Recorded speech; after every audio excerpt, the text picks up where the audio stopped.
Olá, amigos! Estamos novamente juntos para estudarmos sobre a perspectiva inclusiva da evangelização espírita da infância e da juventude. E hoje nós vamos estudar sobre altas habilidades com a nossa querida amiga Ana Maria Champlone. Vamos lá?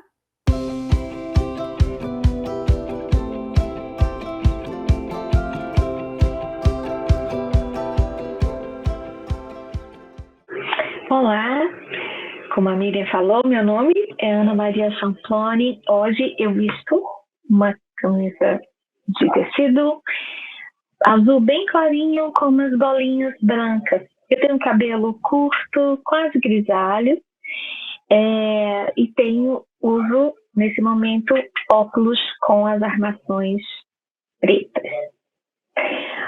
Então vamos falar sobre altas habilidades?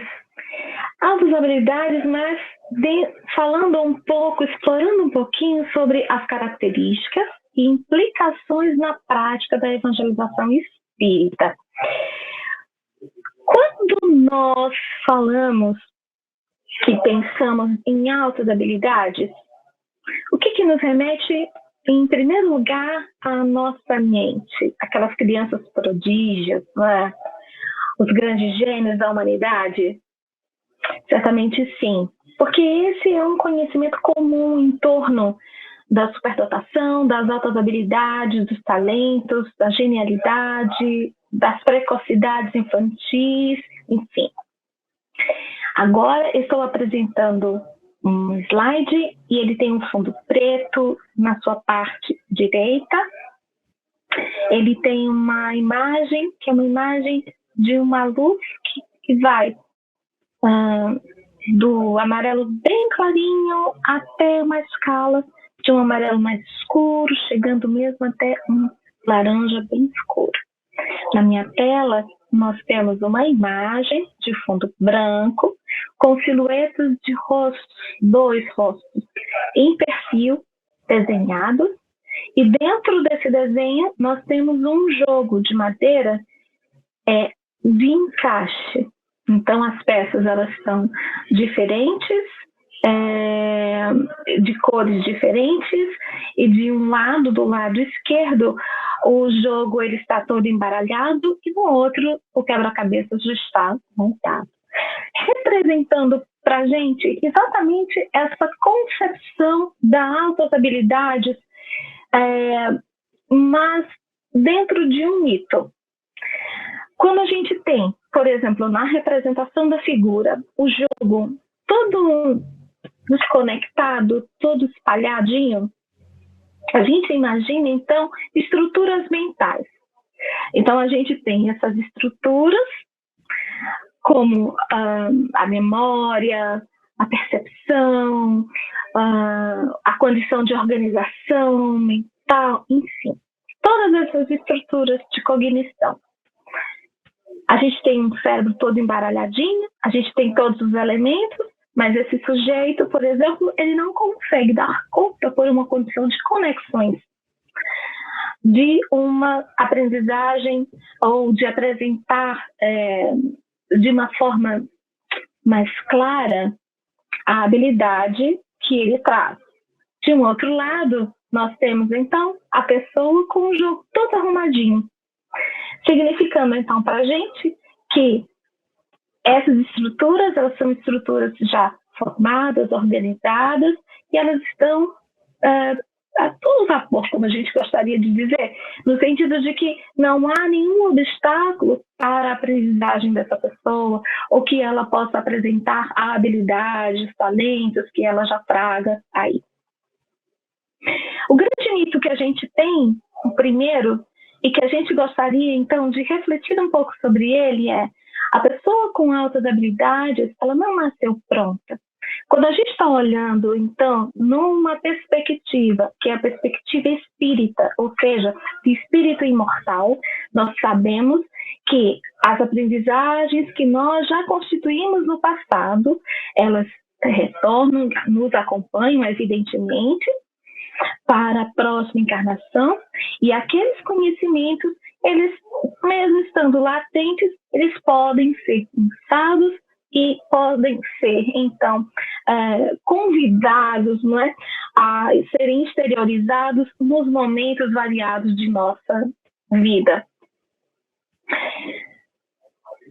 Nessa perspectiva, todos nós, independente de termos altas habilidades ou não, temos as nossas habilidades, temos os nossos talentos, temos as nossas aprendizagens já constituídas, as nossas competências, mas também as nossas necessidades. O fato de trazermos isso na bagagem não quer dizer que estamos prontos.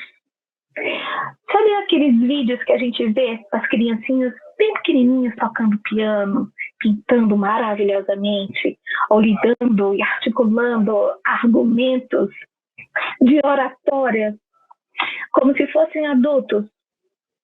Parece que aquelas crianças já nasceram prontas. Não é bem assim. Toda a nossa complexidade de aprendizagem, ela está sempre em vias de melhoramento, em vias de evolução. Então, nós não estamos prontos.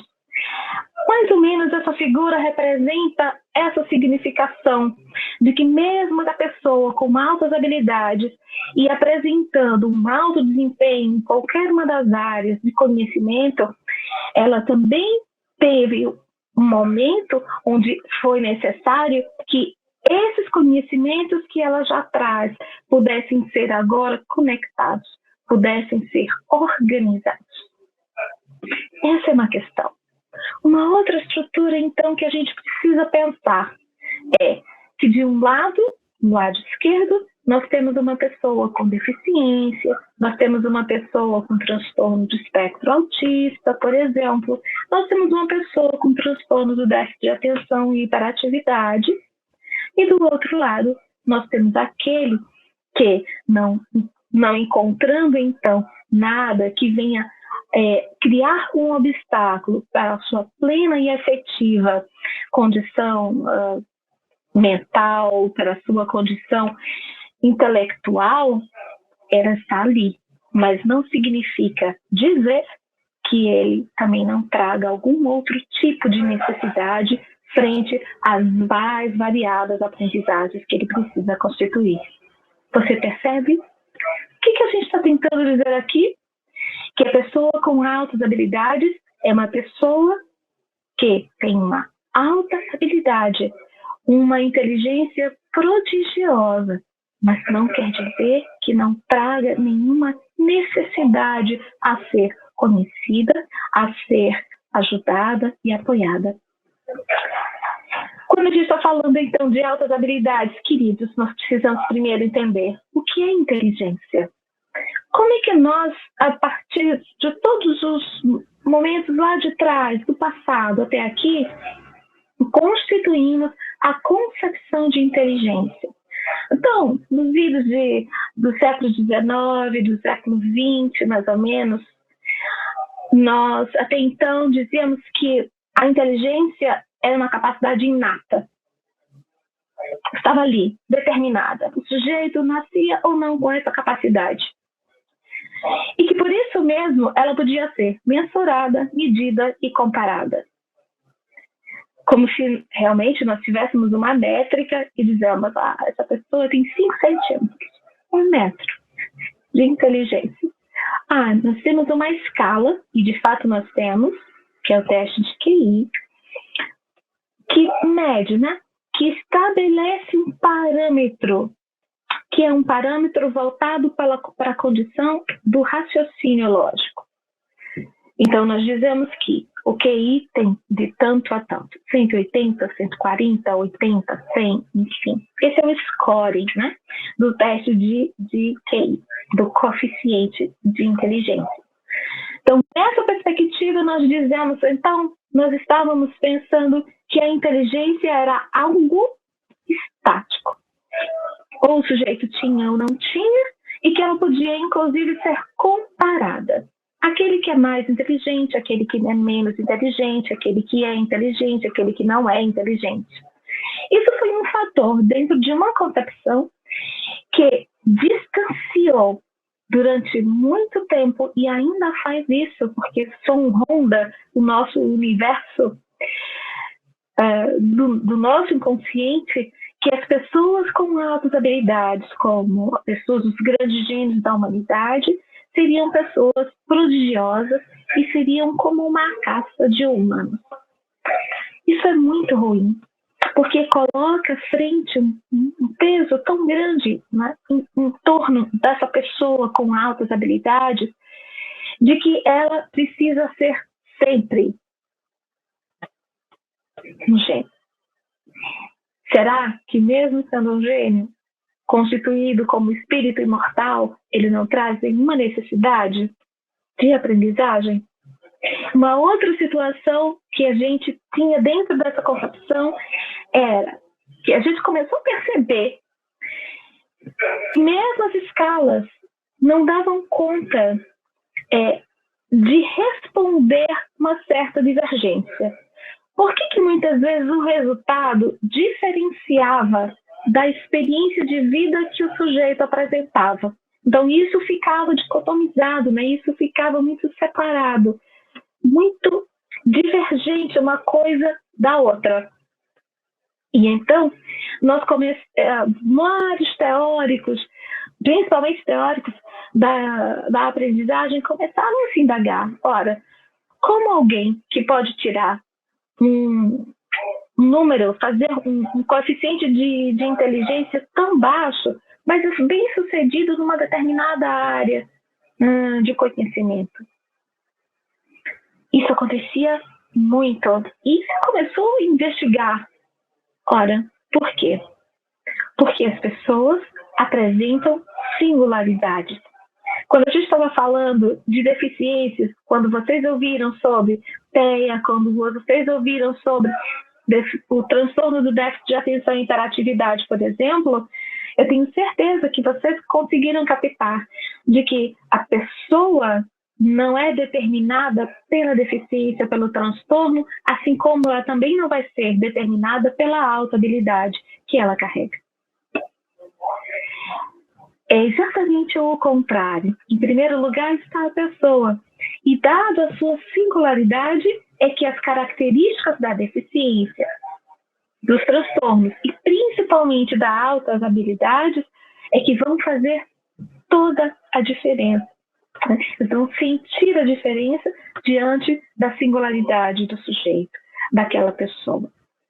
E foi dentro dessa perspectiva quando a gente começou a perceber que as pessoas apresentavam habilidades diversas nas mais diversas áreas do conhecimento e atuações sociais. Os grandes teóricos começaram a realizar outras formas de entender a inteligência, ou seja, de denominar, de conceituar, de determinar, vamos dizer assim, se é que a gente pode dizer, o que é inteligência. Apesar de hoje nós termos uma concepção completamente diferente daquela que nós vimos no passado, o próprio conceito de inteligência ainda não chega a um parâmetro único. Ou seja, esse conceito ele está em constante mutação. Ele é um conceito dinâmico. Por que será? Talvez seja o fato de que a própria pessoa que determina a potencialidade, essa inteligência também muda. Então, vamos ver. Quando nós estamos falando de inteligência, então, nas novas concepções, nós podemos dizer que inteligência é a habilidade de aprender a aprender. Ou a capacidade de se adequar ao ambiente que se está através das experiências proporcionadas. Ou ainda, a inteligência é algo que implica na capacidade de resolver problemas ou elaborar produtos que são importantes num determinado ambiente ou comunidade cultural.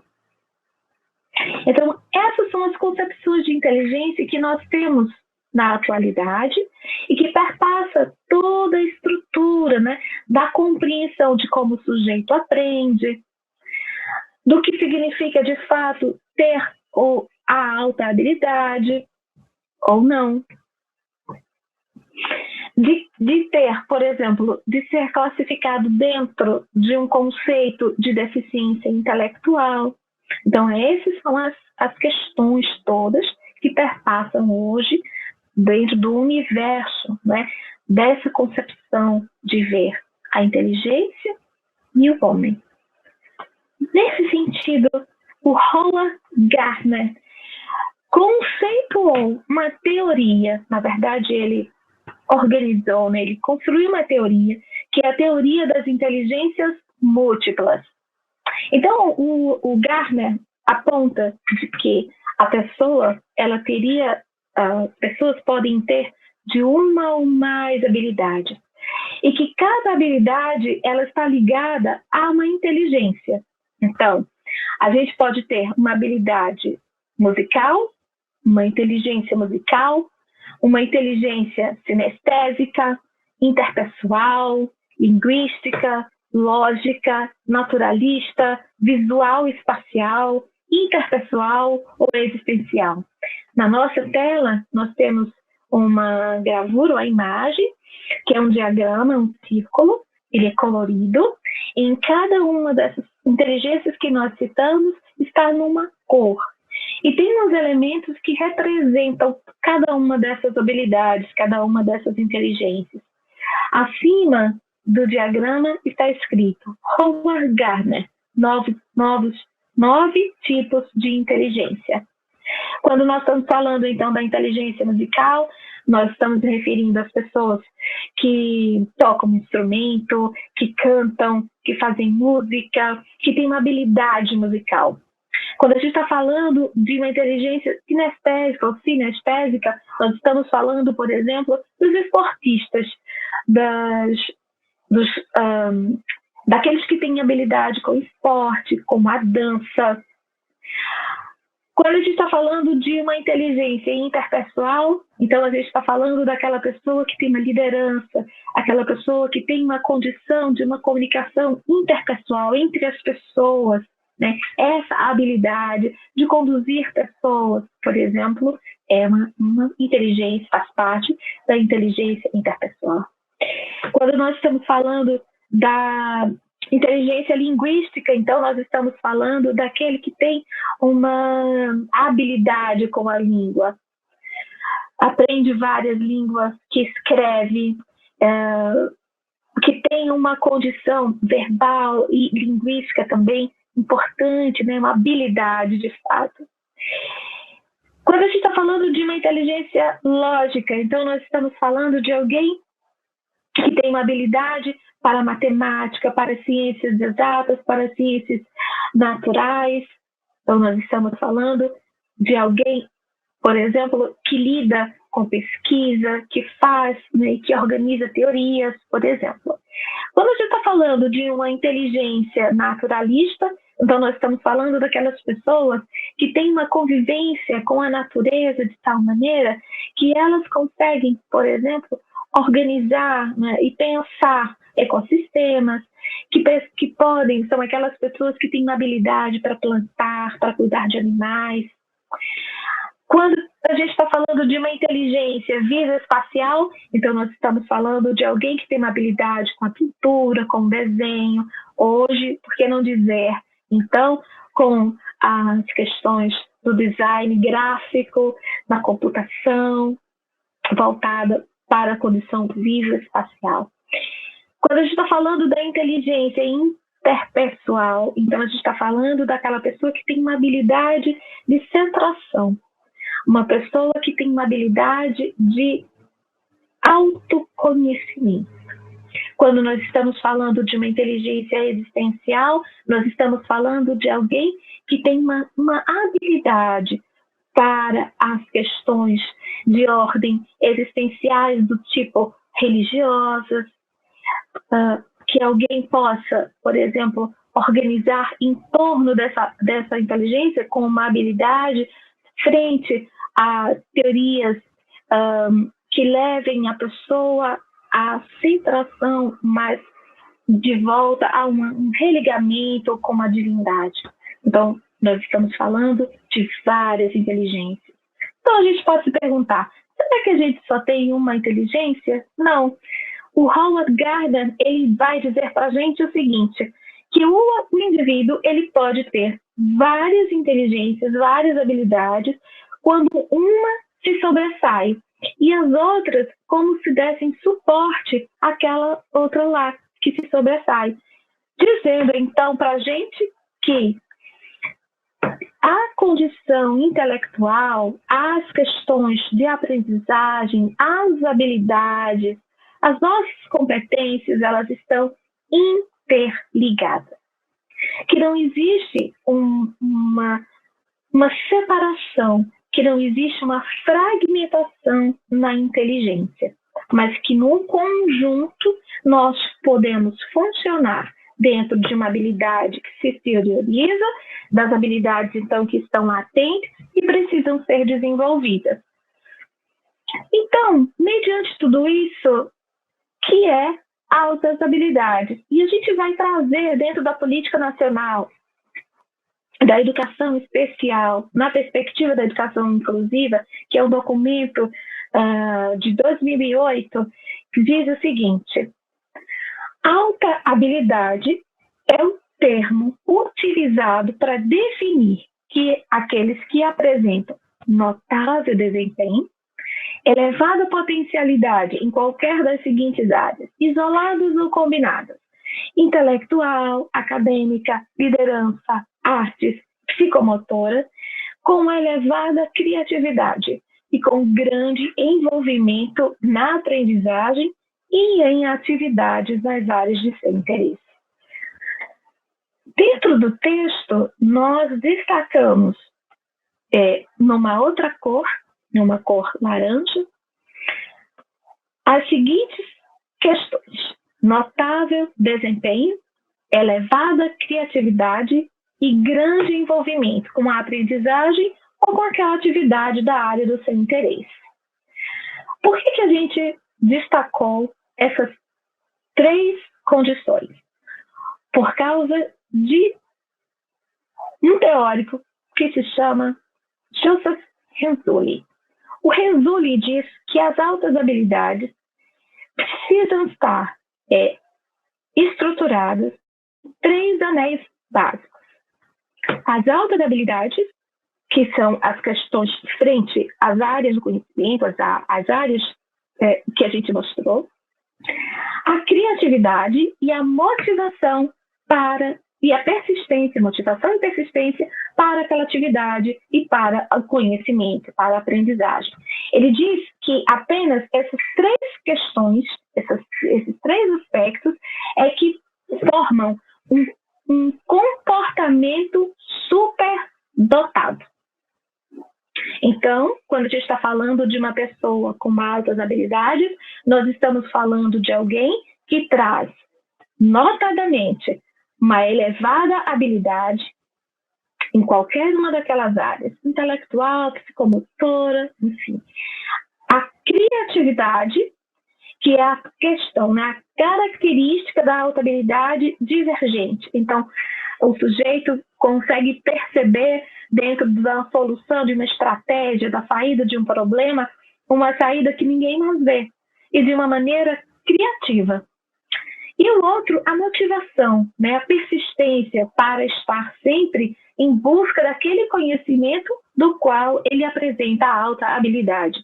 Esse, então, é um comportamento de superdotação.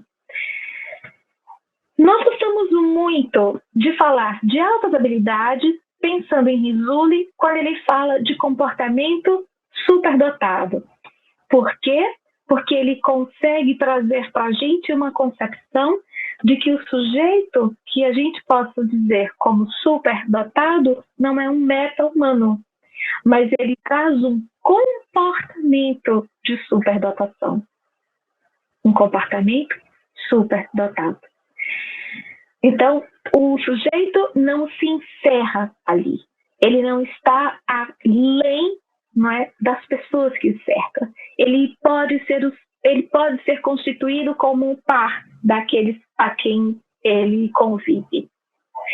Dentro dessa questão, todos esses aspectos, eles estão ligados a 3 pontos básicos de atuação e são momentos de núcleos, vamos dizer assim, que ajudam o desenvolvimento desses 3 aspectos. Como a gente disse no início, a pessoa com altas habilidades, ela não está encerrada, ela não está pronta, ela precisa desenvolver o talento que ela traz. Então, a família, a escola e seus pares são as 3 condições mais importantes para que essas características continuem a estabelecer e a organizar, não é? Trazendo o comportamento superdotado cada vez mais para uma evolução, que é uma evolução própria e característica do ser humano, também do espírito imortal. Quando a família não consegue estabelecer um espaço de estímulo, então, normalmente nós teremos uma pessoa com altas habilidades que não consegue, então, se organizar frente aos conhecimentos que ele tem.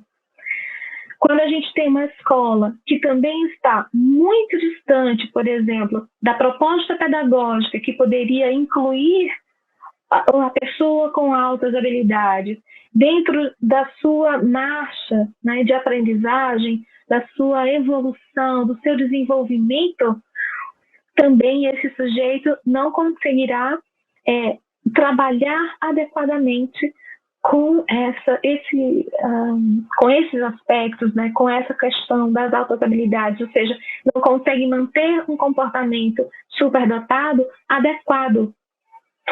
E os pares, que são importantes porque nossos pares, eles mediam o conhecimento que nós trazemos. E é nessa relação com os nossos pares que nós damos continuidade, né? Na perspectiva de aprender também com o outro, de ensinar o outro e de criar toda a situação que a gente fala em educação de troca de aprendizagens. Ninguém está completo, ninguém está absoluto no que representa, né? No que consegue já externar em termos de aprendizagem. Essa aprendizagem em si, que a gente traz, principalmente a criança ou a pessoa com a alta habilidade, precisa estar desenvolvida. Lembra da parábola dos talentos? O que acontece com aquele que enterra o talento no chão? Ele enferruja. Então é a mesma coisa quando a gente está falando de aprendizagem, quando a gente está falando de desenvolvimento e quando a gente está falando de altas habilidades. Quando a gente está falando de altas habilidades, imediatamente a gente já recorre a um conhecimento trazido pela doutrina espírita, por Allan Kardec, em A Gênese, no capítulo 18, lá no item 28, quando ele fala da nova geração. E é importante a gente, que é um outro mito e está referendado exatamente na condição que nós podemos compreender e conceber a pessoa com altas habilidades dentro do centro espírita como sendo aquele um espírito evoluído. Na verdade, ele já traz aprendizagens que são aprendizagens que muitos de nós ainda não fez, mas a condição de ele estar conosco é aquela que nós já sabemos, de fazer com que a sua comunidade, em torno daquele conhecimento que ele já traz, possa evoluir a partir do que ele possa entregar para a sua comunidade, para o mundo, como é o caso dos grandes gênios, né, como aquelas pessoas que trouxeram conhecimentos de tal maneira que nós demos saltos qualitativos do conhecimento científico, tecnológico em toda a humanidade.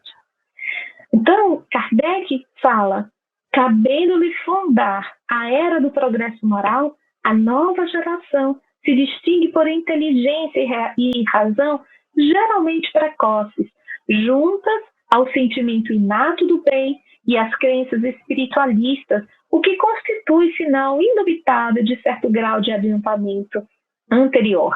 Veja o que Kardec fala de certo grau de adiantamento anterior. E ele continua, e nós grifamos com uma outra cor, para que a gente possa, então, perceber na fala do Kardec a nossa real concepção. Não se comporá exclusivamente de espíritos eminentemente superiores, mas dos que, já tendo progredido, se acham predispostos a assimilar todas as ideias progressistas e aptos a secundar o movimento da regeneração. Então, todos nós temos uma função entre uns e outros, não é? Nós, imbrincados, relacionados, nós estamos dentro de uma grande teia. E cada um de nós tem o seu próprio movimento. Mas a partir do momento em que nós nos locomovemos, nós também realizamos um movimento que é um movimento proporcional ao que trazemos para os outros pontos desta rede, dessa grande teia. E nós estamos ligados pelo amor divino. Nós estamos relacionados por este amor. Nós estamos conectados uns com os outros. Nesse aspecto, quando falamos de deficiência, a grande visão que é dada ao espírito, que muito embora seja sim, e também um espírito inteligente, com grandes habilidades, mas obstado pela questão orgânica ali, porque é própria daquela experiência reencarnatória, nós, frente àquelas condições, nós então desejosos de nos adiantarmos moralmente, a fim de trazermos o nosso irmão para uma outra condição da regeneração. Assim mesmo, nós temos a pessoa com altas habilidades e, frente a ela, aprendermos a seguir adiante. Kardec é muito feliz quando ele diz: não se comporá exclusivamente de espíritos eminentemente superiores. Apesar das altas habilidades, apesar das grandes potencialidades daquele espírito, ele ainda está em ponto, né? Ele está ainda frente ao seu próprio adiantamento. E como ninguém é pleno, todos nós somos perfectíveis em vias, né, de virmos a ser anjos. Nós, então, dizemos que a proposta para aquela encarnação das altas habilidades é estar predisposto a assimilar as ideias progressistas, apto a secundar o movimento de regeneração. E ele continua no mesmo capítulo, no item 27, o anterior ao 28, ele diz: muito menos, pois, se trata de uma nova geração corpórea do que de uma nova geração de espíritos. Então, os espíritos que se apresentam com altas habilidades, as pessoas que se apresentam com altas habilidades, não têm corpos diferentes, não é uma nova geração corpórea, nem tampouco uma geração nova de espíritos, mas um espírito que concorre por toda uma trajetória evolutiva. Assim, decepcionados ficarão os que contêm a transformação operar-se por efeitos sobrenaturais e maravilhosos, dizendo para nós que a evolução, a regeneração da humanidade, ela concorre em vias de uma geração após outra, chegando então àqueles que necessitam serem olhados dentro de suas necessidades e aqueles que precisam ser olhados dentro de suas habilidades, provocando em nós a condição de estarmos num movimento em direção. Essa é uma questão da qual nós, como espíritas evangelizadores, nós precisamos sempre ter em mente.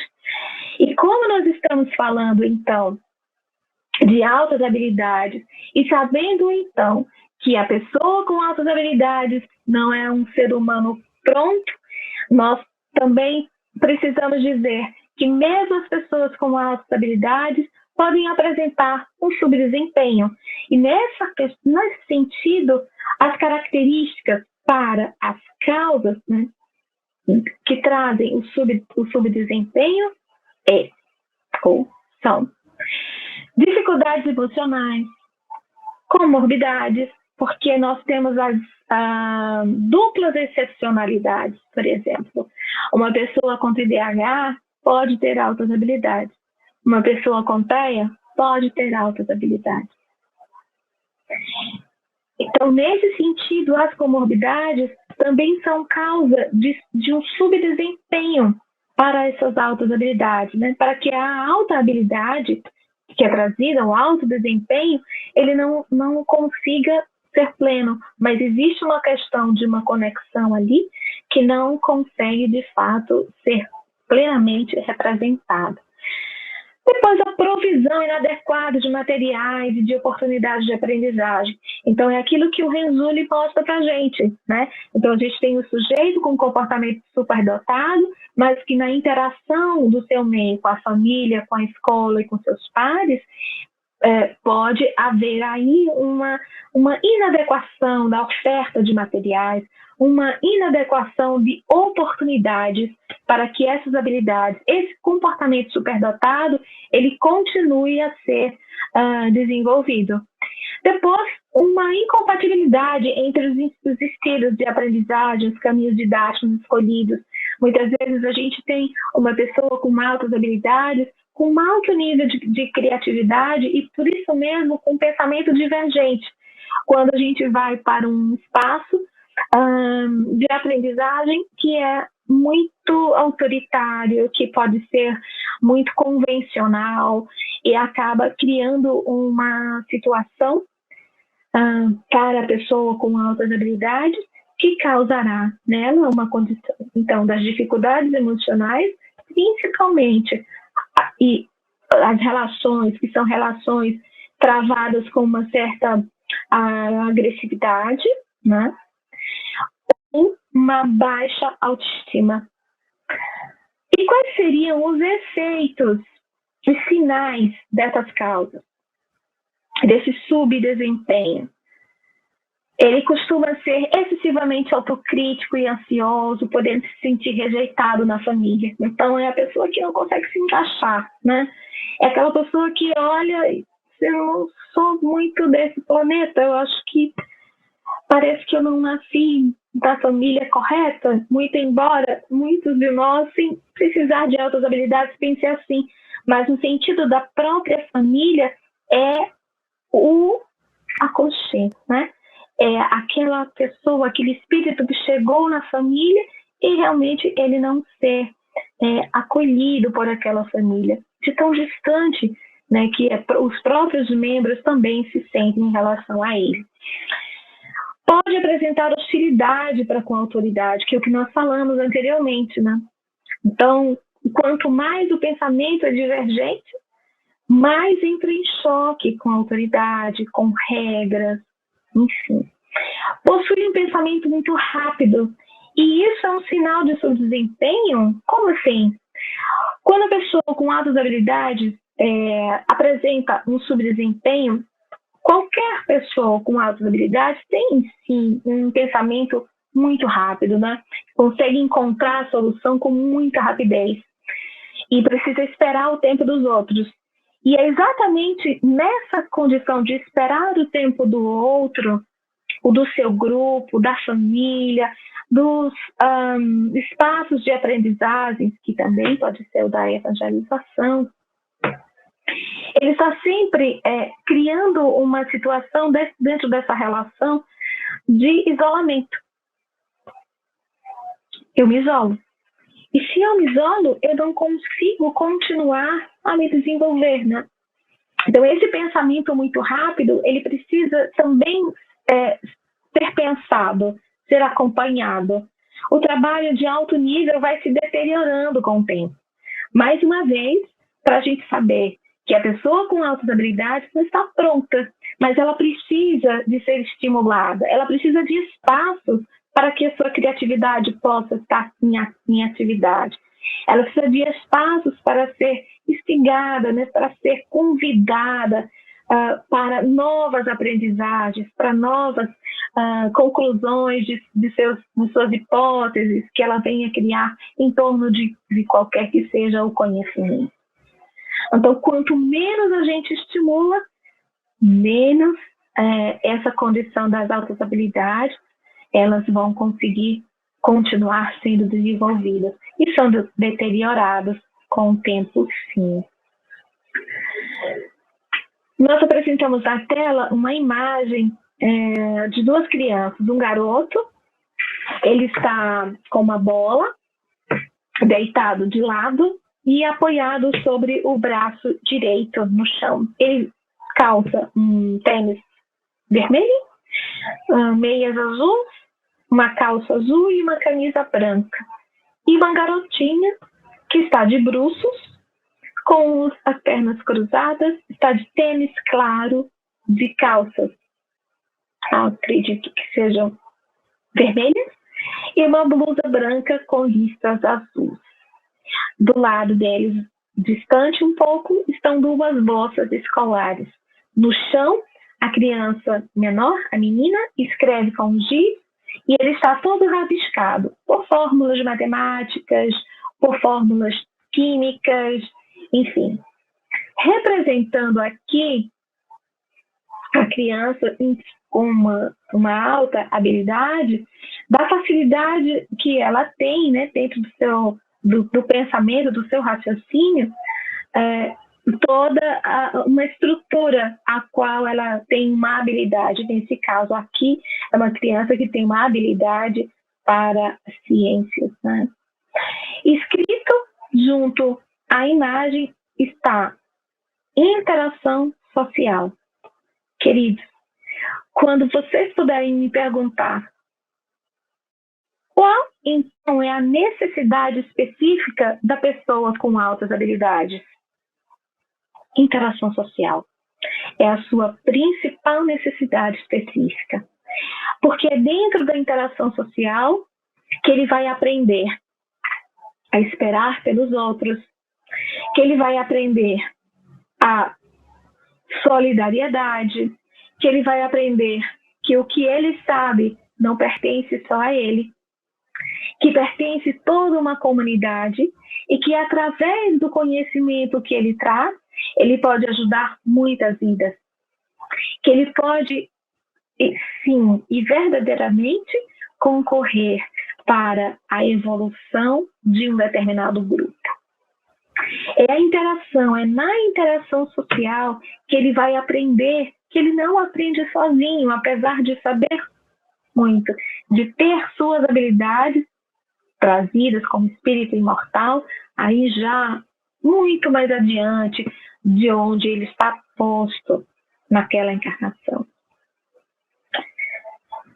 Diante disso, nós, então, temos as nossas dicas pedagógicas. Vamos lá?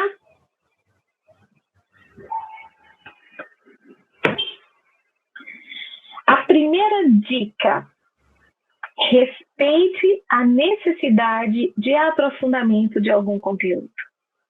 Respeite essa necessidade. Muitas vezes a criança com altas habilidades tem um elemento, um conhecimento ali, mas é que ela quer ir mais à frente. Então, respeite esse caminho. Dê a ela, abra para ela esse espaço, mas não faça isso isoladamente. Peça para que ele possa aprofundar e trazer para os outros o que ele descobriu. Nessa perspectiva, aproveite para que outros também possam revelar as suas próprias habilidades, o que eles desejariam conhecer diante daquele tema, o que eles já sabem, o que eles gostariam de construir, o que eles podem trocar entre si de conhecimentos, como uma grande roda de conhecimento, uma roda de conversas. O que eles poderiam trazer a respeito daquilo que está sendo trabalhado? A dica número 2, acolha questionamentos. transforme-os em possibilidade de aprendizagem. Quanto mais a gente acolhe os questionamentos das nossas crianças, com ou sem altas habilidades, nós estamos abrindo espaço para o diálogo. E nós estamos também abrindo um espaço de conhecimento do outro. Quem é aquele outro que se apresenta para mim? Ele tem 5 anos, ele tem 10 anos, ele é um jovem de 17, é um adolescente de 13, 14 anos. Quem é aquele que se apresenta? E de acordo com os seus questionamentos, a gente consegue compreender onde eles estão no conhecimento, onde eles poderiam chegar. Transforme isso em possibilidade de aprendizagem. Eu tenho uma grande dúvida. Quem gostaria de trabalhar essa dúvida? Como nós poderemos responder essa dúvida? O que você acha que pode ser a resposta? Onde nós podemos encontrar? Então, são perspectivas de aprendizagem. A dica número 3, valorize o compartilhamento de habilidades individuais. Valorize esse compartilhamento. O que eu sei, que o outro não sabe, que o outro sabe, o que eu não sei, o que eu sei que o outro também, mas com uma perspectiva, uma visão, um conceito, uma concepção diferente da mesma coisa, sobre o mesmo objeto, sobre o mesmo conceito. Quanto mais a gente valoriza esse compartilhamento, nós estamos abrindo espaço também para que o outro possa aceitar a diferença e as perspectivas do outro para si mesmo. No respeito àquela perspectiva. E não apenas a gente criar um ar de superioridade para a pessoa, da criança, para o jovem com altas habilidades. A 4ª dica, estimule o pensamento crítico e a reflexão. Como é que eu faço isso? Diante do nosso dia a dia, o acontecido dentro da escola, o acontecido numa determinada família, o acontecido numa rede social, o acontecido no mundo. Vamos pensar criticamente sobre aquilo, vamos refletir diante da doutrina espírita sobre aquilo. Então, nós estamos, ao mesmo tempo, abrindo espaço para que cada um se coloque mediante a sua própria habilidade, sobre a sua própria necessidade, como também fazendo com que eles possam estar contextualizando o que ouvem sobre a doutrina espírita e o seu próprio dia a dia. Então, nós estamos, nesse instante, trabalhando com o desenvolvimento de um pensamento emancipado, mas também indo buscar um conceito primordial, que é um conceito do desenvolvimento moral. Os conceitos morais, os nossos princípios sobre e frente às várias situações da sociedade e como nós poderíamos então buscar a dica, busque gerenciar conflitos agregando os conhecimentos morais. Sempre, quando nós temos alguém com altas habilidades, ou ele vai ter um comportamento de frente ao outro, que o outro não traz para ele nenhuma situação de aprendizagem, então imediatamente aquela pessoa pode ser afastada, excluída da sua relação, como também do outro para ele, a questão de que nós estamos olhando para alguém que sabe mais que nós. Então vamos gerenciar esse conflito, não é? De uma maneira que a gente possa pensar e falar sobre fraternidade, sobre respeito, sobre a caridade moral, sobre o que temos, que podemos compartilhar com os outros. E que frente à minha conduta, o outro se dirigiu a mim desta ou daquela forma. Então, o que nós podemos fazer? Vamos então estabelecer o conhecimento mais importante para nós depois do amor, o perdão. E é isso, queridos. Diante de todas essas aprendizagens, nós esperamos que vocês possam trilhar ainda mais um longo caminho de aprendizagem.